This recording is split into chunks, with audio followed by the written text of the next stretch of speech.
Students, welcome to my YouTube channel data handling chapter 9 जो हम कर रहे थे 9.1 और 9.2 एक्सरसाइज हम कर चुके हैं। तो आज बढ़ते हैं 9.3 एक्सरसाइज के लिए। Again a very simple exercise है ये भी। आपने देखा कि जो पिक्टोग्राफ हैं, जैसे कुछ बच्चों ने जिन्होंने होमवर्क डाला था इस पे ग्रुप पे, तो मैंने उनका देखा कि आपने देखा होना कि उसमें बोला था कि एक बच्चे का जो चित्र है वो 100 बच्चों को रिप्रेजेंट करता है। तो आपने शायद ये बात फील की हो कि उन बच्चों के जो चित्र बनाने थे वो थोड़ा सा टफ था। इसी तरह से यदि ये बच्चों का केस ना हो करके कोई अन्य ऐसी पिक्चर होती जो आपके लिए बनाना इम्पॉसिबल ना हो, तो आई थिंक उस केस में हमारे पास जो पिक्टोग्राफ है वो एक अच्छा तरीका नहीं होता है डाटा को रिप्रेजेंट करने का। तो आज जो हम पढ़ने जा रहे हैं वो डाटा रिप्रेजेंटेशन का एक एडवांस फॉर्म है पिक्टोग्राफ से थोड़ा सा आगे, और वो है बार ग्राफ। तो पहले हम पढ़ेंगे कि what is how we interpret bar graph है, और उसके बाद हम देखेंगे कि बार ग्राफ को प्लॉट किया कैसे जाता है। तो देखते हैं कि what is a bar graph. Bar graph होता क्या है, ये आपकी बुक में ही लिखा हुआ है। Bar graph representing a data by pictograph is not only the time consuming but at times difficult to. जैसा कि मैं बोल बैठा कि जो पिक्टोग्राफ होता है उसमें डाटा को रिप्रेजेंट करना मुश्किल हो जाता है, और कई बार तो वो चित्र बनाने ही संभव नहीं होते हैं। तो एक अनदर तरीका है, वो ये है कि bars of uniform width can be drawn horizontally और vertically with equal spacing between them, and then the length of each bar represent the given number. यदि हम लोग डाटा को जो है वो एक इस तरीके से रिप्रेजेंट करें, बार बना करके, आयत बना करके, रेक्टेंगल्स बना करके, और देखें कि जिसकी हाइट ज़्यादा होगी वो ज़्यादा डाटा को रिप्रेजेंट करेगा, जैसे कि ये रिप्रेजेंट कर रहा है। तो ये इस तरीके से जैसे मैंने ये बनाए, बार्स बनाए ऊपर की ओर, तो ये वर्टिकल वे है representation of a data in the bar form. तो इस तरीके का जो मेथड होता है representing of data is called bar diagram और बार ग्राफ। ठीक है, तो इस क्वेश्चन की एक्सरसाइज के ऊपर चलते हैं। 9.3 एक्सरसाइज, एंड आई होप आपको ये इजी लगेगी। 9.3 एक्सरसाइज फर्स्ट क्वेश्चन आप समझ जाएंगे बिल्कुल ये क्यों जो बार ग्राफ है वो बनाना आसान है निस्बत जो पिक्टोग्राफ हमने चित्रालेख जो पीछे पढ़े। 9.3 exercise first question, the bar graph between alongside shows the amount of wheat purchased by government during the year 98 to 2002। सरकार ने 1998 से लेके 2002 तक ये गेहूँ खरीदी, और कितनी कितनी खरीदी है ये ऊपर की ओर है। तो जैसा कि इसमें दिख रहा है, देखिए आप कि 98 वाली बिल्डिंग इधर है, तो 98 में कितनी खरीदी है, इन 1000 टन्स लिखा है, तो 15,000 टन्स। ठीक है, 15,000 टन्स, 15,000 टन्स खरीदी है 98 में, और 99 में कितनी खरीदी, 25,000 टन। 2000 में कितनी खरीदी, 20,000 टन। 2001 में अगेन 20,000 टन्स, और 2002 में 30,000 टन्स। देखिए मैं इसकी हाइट देख रहा हूँ, और हाइट को यहाँ देख रहा हूँ कि किसको क्रॉस कर रहा है, फिर उसी हिसाब से बोल रहा हूँ मैं कि ये इतना टन, ये इतना टन। ठीक है ना, आइए क्वेश्चन के ऊपर चलते हैं, और क्वेश्चन में क्या लिखा है वो समझने की जो है वो कोशिश करते हैं। पहला क्वेश्चन है द व्हीट प्रोडक्शन मैक्सिमम। किस वर्ष जो था वो व्हीट प्रोडक्शन जो थी वो सबसे ज़्यादा थी। तो देखिए आपकी व्हीट प्रोडक्शन किस वर्ष ज़्यादा हुई, नेचुरली 2002 में। किस में हुई, 2002। तो आप लिखेंगे ईयर इन, इसका आंसर होगा इन, या कर रहा हूँ मैं, इन ईयर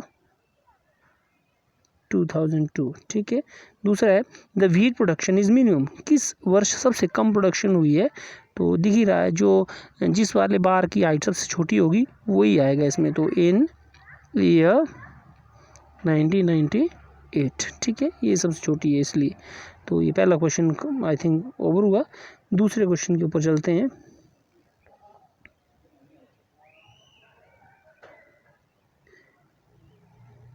दूसरा क्वेश्चन है observe this bar graph which shows the sale of shirts in a readymade shop from the Monday to Saturday. बोला है कि मंडे से लेके सैटरडे तक एक दुकान में जितनी शर्ट्स बिकी उनका ये ग्राफ बनाया हुआ। तो देखिए मंडे को कितनी बिकी हैं, मंडे को बिकी 15, ट्यूसडे को कितनी बिकी 10, वेडनेसडे को कितनी बिकी 20, थर्सडे को कितनी बिकी 35, फ्राइडे को कितनी बिकी 50 और सैटरडे को कितनी बिकी 60। क्वेश्चन है what information does the above graph give. तो ये ग्राफ कौन सी क्या बताता, क्या है, ये बताता है sale of shirts in a week. क्या बताता है ये, sale of shirts in a week, एक हफ्ते में कितनी कमीजें बेची गई हैं उसको दर्शाता है ये, ठीक है। बी पार्ट है what is the scale chosen on the horizontal line representing number of shirts. तो स्केल इस तरफ कौन सी चूज़ की गई है, इस तरफ चूज़ की गई है कि 1, ऊपर लिखा होगा 1 unit length equal to 5 shirts. तो ये लिखेंगे आप सेकंड में 1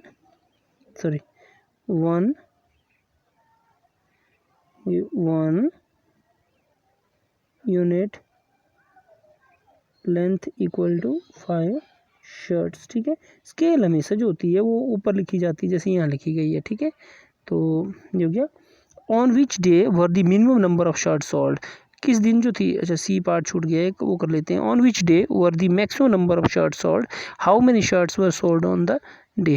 तो तीसरा पार्ट है कि किस दिन सबसे ज़्यादा कमीजें बिकी और कितनी। तो देखिए जिसकी सबसे बड़ी वाली हॉरिजॉन्टल जो बार होगा वही होगा, है ना।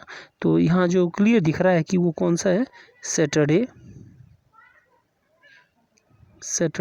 और कितनी बिकी उस दिन। तो देखिए ये 60 जो जैसा कि दिख रहा है इसमें ना 60 बिकी हैं इसमें। तो उसके बाद डी पार्ट है on which day were minimum number of shirt sold, सबसे कम कभी की, ये बिकी ट्यूसडे को। तो कभी की ये फोर्थ पार्ट ट्यूसडे और कितनी बिकी हैं, ये बिकी हैं देखिए 5 5 10 शर्ट्स, ठीक है। उसके बाद है how many shirts were sold on Thursday, कितनी है थर्सडे को, कितनी है, पांचवा पार्ट थर्सडे को देखिए आप, ये थर्सडे का और ये आया नीचे, तो कितनी है 35, ठीक है। तो इस तरह से हुआ ये क्वेश्चन। तो फोर्थ क्वेश्चन की ओर बढ़ते हैं। तो फोर्थ क्वेश्चन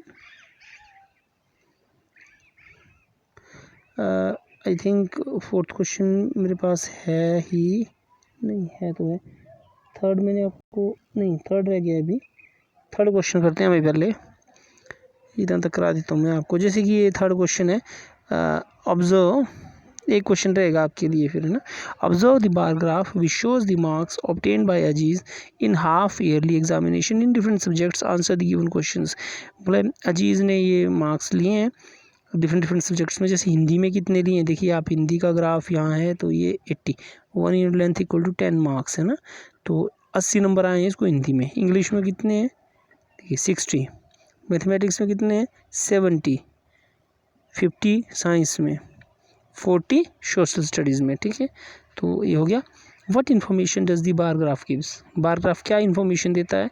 तो बार ग्राफ देता है स्टूडेंट ने कितने मार्क्स लिए हैं ना। तो जो इसमें लिखा था, it gives the information of students marks in half yearly examination, student marks in half yearly examination. Name the subject in which Aziz scored maximum marks, सबसे ज़्यादा मार्क्स इसमें आए हिंदी।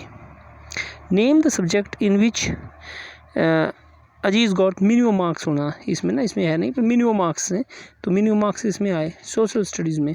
और वो कितने आए हैं सोशल स्टडीज़ में, देखिए आप कितने हैं, इस ग्राफ को सीधे चलाइए आप 40, ठीक है। तो उसके बाद है बोला है कि अलग अलग सब्जेक्ट्स के नेम लिखिए और कितने मार्क्स आए हैं वो भी लिखिए। तो आप लिखेंगे हिंदी में 80, English equal to 60, mathematics equal to 70, science equal to 40, social studies equal to 50 और सोशल स्टडीज़ इक्वल टू 40। ठीक है, तो इस तरह से ये क्वेश्चन जो है वो कंप्लीट होता है। आपने जो फोर्थ पार्ट रह गया इसका, इस क्वेश्चन का, वो आपने कंप्लीट करना है खुद। ठीक है, ओके ओके बाय।